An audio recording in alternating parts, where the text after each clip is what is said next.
जिसका नाम क्या है, परिवर्तनी एकादशी, या जिसको कहा गया है वामन एकादशी। तो सुंदर इसका कथा श्रवण करते हैं। कहते त्रेता युग में बलि नामक एक दैत्य हुआ, जो प्रहलाद जी के वंश में ही प्रहलाद जी के पौत्र हुए। कहते वह अत्यंत दानी था। वह वेद सूक्तों से भगवान विष्णु का पूजन किया करता तथा नित्य ही ब्राह्मणों का पूजन यज्ञ करता था। अपनी भक्ति और यज्ञों के प्रभाव से उसने इंद्रलोक तथा सभी देवताओं के लोगों को जीत लिया।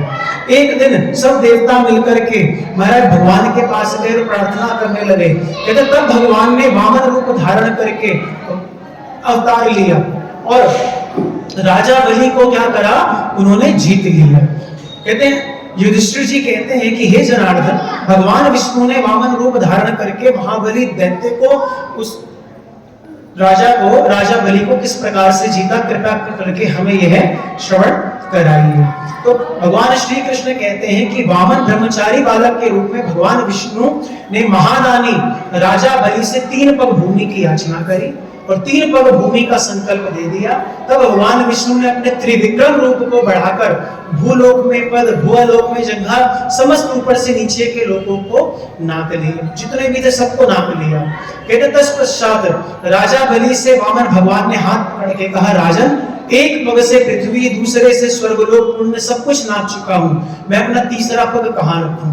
तब बलि ने अपना सिर झुका लिया और भगवान ने अपना जो पैर था वह उसके मस्तक पर रख दिया। कहते हैं कि जिससे भक्त जो बलि था वह पाताल को चला गया। बलि को कहां का राजा मिला, पाताल का राजा किसको बनाया गया, राजा बलि को। फिर उसकी विनती और नम्रता को देखकर भगवान विष्णु ने कहा, हे बलि, मैं सदैव तुम्हारे निकट ही रहूंगा।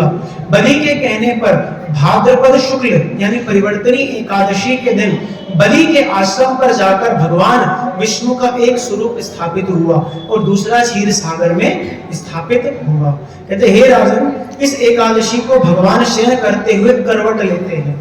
भगवान शयन करते हैं ना, अभी आपको सुनाया एकादशी पे, हरिशयनी एकादशी पे तो सोते सोते व्यक्ति रात में करवट भी तो लेता है। तो कहते हैं कि जो ये एकादशी आती है इस दिन भगवान क्या करते हैं, थोड़ी सी करवट ले लिया करते हैं। कहते भगवान का ये जो इसको विधि पूर्वक इस एकादशी व्रत को करता है वह सारे पापों से मुक्त होकर भगवान के धाम को जाता है। बोले श्री परिवर्तनी एकादशी की